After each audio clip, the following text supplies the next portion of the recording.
Hello everyone, welcome back. कैसे हैं आप सब? भाई बहुत बार आप मुझसे पूछते हैं कि बालों को लंबा करने का उपाय बताइए, कैसे आपके बाल इतने काले घने लंबे हैं। हमें भी वही तरीका बताइए। तो मैं आज आपको बताऊंगी 3 ऐसे तरीके जिन्हें मैं फॉलो करती हूँ और आप देख ही सकते हैं कि मेरे बाल जो है ना काले घने लंबे होते ही जा रहे हैं। मतलब अगर मैं इनको काटती भी हूँ ना तब भी इनकी लेंथ इतनी ही बढ़ जाती है। बालों की झड़ने की जो समस्या होती है ना उससे हर एक आदमी जूझता ही जूझता है। मुझे भी ये समस्या होती है, लेकिन अगर आप अपने बालों का अच्छे से ध्यान रखोगे तो आपको ये समस्या कम होगी। अगर आपके बाल कम झड़ेंगे तो घने तो होंगे ही, और अगर आप ऐसी चीजें इस्तेमाल करेंगे जिनसे कि आपकी हेयर ग्रोथ होती है तो आपके बाल बढ़ते जाएंगे। तो क्या है वो 3 चीजें, मैं आपको बताती हूँ। सबसे पहले तो मैं ध्यान देती हूँ जिस पानी से मैं अपने बालों को वॉश करती हूँ उसके ऊपर मैं मेरा फोकस रहता है कि ये जो पानी है मेरे बालों को नुकसान ना पहुंचाए। देखिए, अभी आपको थोड़ा अटपटा लग सकता है, लेकिन मैं आपको लॉजिक भी बताती हूँ। देखिए, बरसात के टाइम पे सबके बाल बहुत ज्यादा झड़ते हैं। क्यों? क्योंकि जो सप्लाई में पानी आता है ना वो गंदा होता है। ब्लीचिंग पाउडर उसमें ऐड किया जाता है ताकि वो पानी साफ हो सके। देखना आप सप्लाई में जब आप बरसात का टाइम पे पानी आता है ना तो उससे बहुत ज्यादा स्मेल आती है ब्लीचिंग पाउडर की। हमारे यहाँ तो बहुत ज्यादा डाला जाता है। तो फिर ये जो पानी है इससे अगर आप अपने बालों को धोते हैं, मैक्सिमम टाइम हम गीजर का ही इस्तेमाल तो करते हैं बालों को धोने के लिए। मतलब कि वो डायरेक्टली फिर हमारे बालों में जो ब्लीचिंग पाउडर है उसका, क्योंकि केमिकल ही है ना, तो उसका बहुत ही बुरा असर हमारे बालों पे पड़ता है। बाल झड़ते जाते हैं एकदम से, आपको नहीं भी पता चल रहा हो, लेकिन टाइम टू टाइम आपके बाल ज्यादा से ज्यादा झड़ते ही जाते हैं। तो एक मैं क्या ध्यान रखती हूँ कि मैं इस पानी में जब भी मैं बाल्टी, मतलब मैं डायरेक्ट शावर का इस्तेमाल नहीं करती बाल धोने के लिए, बाल्टी में पानी निकालती हूँ उसमें या तो मैं एक ढक्कन एप्पल साइडर विनेगर का ऐड कर देती हूँ। उससे क्या होगा कि जो आपका पानी है ना वो बिल्कुल चेंज हो जाएगा। अब आपके बालों को वो उतना नुकसान नहीं पहुंचाएगा। एप्पल साइडर विनेगर हमारी हेयर ग्रोथ के लिए बहुत ही बेस्ट है और आपके पानी को भी ये शुद्ध कर देता है। तो इस पानी से अगर आप बाल धोगे तो आपके बाल बढ़ते जाएंगे। अगर आपके पास नहीं है तो आप नींबू, उसमें एक नींबू निचोड़ दीजिए। तब भी देखिए, जिनको पसीने की बहुत ज्यादा समस्या रहती है उनके लिए भी ये पानी बहुत अच्छा है। बाकी आपके बालों के लिए अगर डैंड्रफ की समस्या है उसके लिए भी बहुत बहुत ही ज्यादा बेस्ट है। तो नींबू आप डाल सकते हैं। तीसरा ऑप्शन है कि आप इसमें आंवला का जूस ऐड कर सकते हैं, एक ढक्कन ही, जो मैक्सिमम हमारे यहाँ पे पतंजलि का मिलता है। बोलते हैं कि बहुत शुद्ध है, तो हम भी लेकर के आ जाते हैं। मैं तो स्टोर करके रखा होता है आंवला बहुत सारा, तो उसको बॉईल कर लेती हूँ और छान करके वहां से पानी में ऐड कर देती हूँ। नतीजा ये है, चाहे से एप्पल साइडर विनेगर ऐड कर रहे हो, नींबू कर रहे हो, या फिर आंवला। आंवला तो नेचुरली बालों को काला करने का सिंगल एक ऐसा इंग्रेडिएंट होता है, और मैं मैक्सिमम टाइम मेरे पास आंवला ही होता है क्योंकि मैंने खूब सारा सर्दियों के मौसम में सुखा करके रखा होता है। तो अगर आप इस पानी से, फिर आंवला वाले पानी से बालों को वॉश करेंगे तो नेचुरली आपके बाल काले होते जाएंगे। ये तो एक फैक्ट है। हाँ, जो एज के हिसाब से आपके बाल सफेद होने हैं वो तो होने हैं ही, लेकिन अगर आप रेगुलर इस्तेमाल करेंगे तो बाकी के बाल भी आपके बिल्कुल, मतलब आप अभी देख ही सकते हैं कि गहरा काला कलर आपको मेरे बालों का नजर आता है। मतलब आपको ऐसा भी लग सकता है कि मैंने डाई लगाई होगी, पर ऐसा नहीं है। यहाँ से देखिए, अब यहाँ से मेरे बाल भी नेचुरली जो, मतलब ये देखिए चमक रहा होगा एक व्हाइट बाल। हाँ, तो ऐसे मतलब इक्का दुक्का जो है उम्र के हिसाब से जो हो जाते हैं काले, सॉरी व्हाइट, वो तो होंगे। लेकिन अगर आप रेगुलरली ऐसा करते जाएंगे तो बाकी के बाल आपके बिल्कुल ऐसे ही, जैसे अभी आपको दिख रहे हैं मेरे, कि बहुत ज्यादा काले हैं, इस तरह से होते जाते हैं।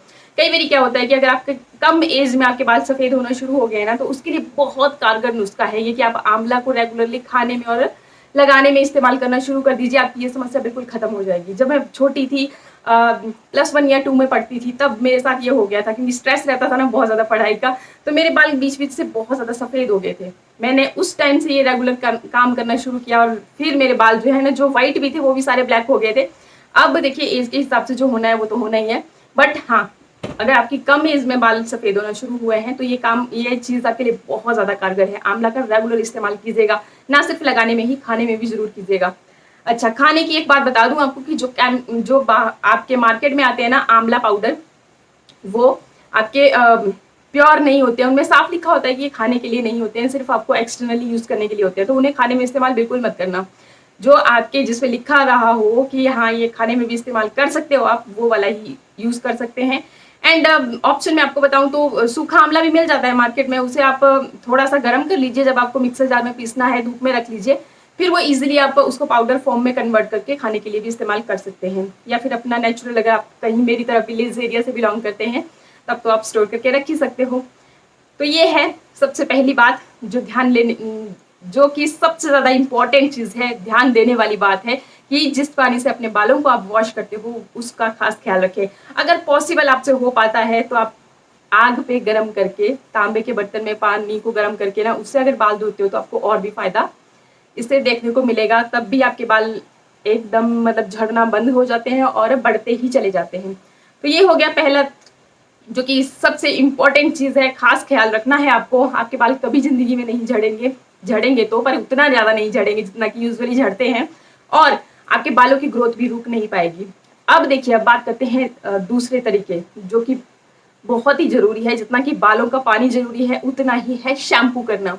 हम क्या करते हैं कि हार्श केमिकल वाले जो आते हैं मार्केट में, शैम्पू उठा करके लगाते हैं, क्लिनिक प्लस लगाते हैं, पैंटीन लगाते हैं, कोई भी, मतलब मैं ये नहीं बोल रही हूँ कि ये बुरा है ये अच्छा है, जो मर्जी शैम्पू आप लगाते यूज करते हैं, मार्केट से लेकर के आते हैं, उनमें केमिकल तो खूब मात्रा में पाए ही जाते हैं, तभी तो इतना झाग बनाते हैं और हमारे बाल जो हैं अच्छी तरह से क्लीन हो पाते हैं।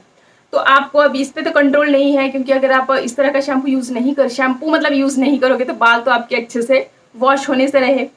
तो आपको करना ये होता है कि जो कम इंग्रेडिएंट की लिस्ट को पढ़िए, जिसमें कम केमिकल्स का यूज किया गया होता है, वो वाला शैम्पू आप इस्तेमाल कर सकते हैं। आजकल तो बहुत ये लिखा ही रहता होता है कि नेचुरल है, आंवला, शिकाकाई, ये सब चीज़ें यूज की गई होती है, मतलब इंग्रेडिएंट्स के हिसाब से, लेकिन तब भी केमिकल तो उसमें ऐड करने ही पड़ते हैं, तभी जाकर के झाग बनता है। तो अब इस चीज़ को अवॉइड करने के लिए मैं क्या करती हूँ शैम्पू के साथ, कि जो मर्जी शैम्पू है आपका, उसको आप पानी में मिक्स करना है। अब पानी कैसा होना चाहिए, मैं क्या करती हूँ कि कई बारी चाय पत्ती का पानी ले लेती हूँ, कई बारी क्या करती हूँ आंवला को ही वैसे ही बॉईल करके उसका पानी ले लेती हूँ, क्योंकि जूस फॉर्म में मैंने भी नहीं रखा होता है, सूखा होता है, ड्राई फॉर्म में होता है मेरे पास आंवला, तो उसका मैं भरपूर यूज़ करती हूँ। खाने में, सब्जियों में भी यूज़ करती हूँ, रेसिपी में आपके साथ शेयर करती हूँ, ब्लॉग चैनल पे वंदना भारद्वाज ब्लॉग के नाम से ही है, आप भी चेकआउट कर सकते हैं।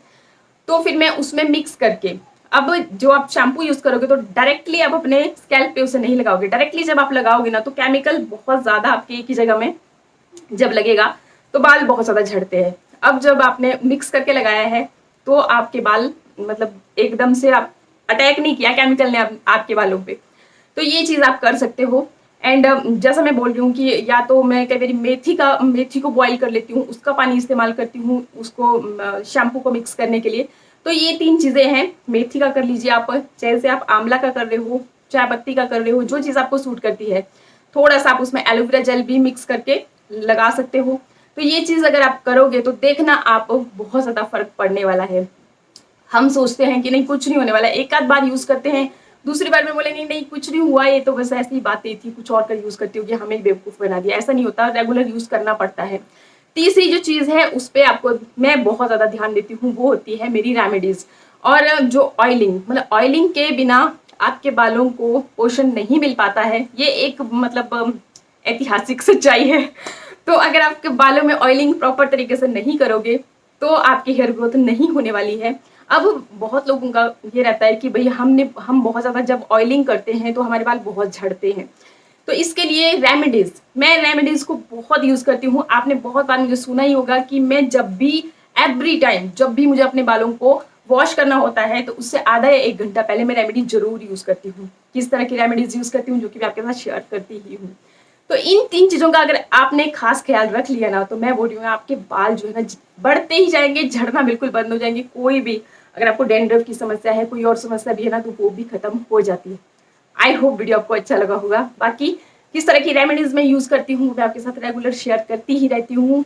और अगर आपने नहीं देखी है तो आप मेरी हेयर ग्रोथ जो भी रेमेडीज है उनको देख सकते हैं, किस तरह से मैं बनाती हूँ। और उन्हें मतलब मैं अपनी एक ही रेमेडी को रिपीट नहीं करती हूँ, चेंज करती रहती हूँ। इसलिए मैं आपके साथ भी हर वक्त अलग अलग रेमेडीज शेयर करती रहती हूँ। आई होप वीडियो आपको अच्छा लगा होगा। अच्छा लगे तो लाइक शेयर सब्सक्राइब का बटन जरूर दबाइएगा। बाकी इसी तरह के अच्छे अच्छे वीडियोस मैं आपके लिए आगे भी लेके आती रहूंगी।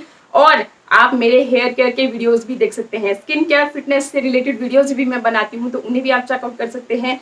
बहुत तामझाम में हम नहीं पड़ते हैं, सिंपली घर में मौजूद चीज़ों का ही हम इस्तेमाल करते हैं जो कि किचन में मौजूद होती हैं, बहुत इफेक्टिव भी होती हैं। और इन्हीं की हेल्प से मैंने अपने बालों को भी ग्रो किया है। तो आज के लिए इतना ही। नमस्कार, थैंक यू।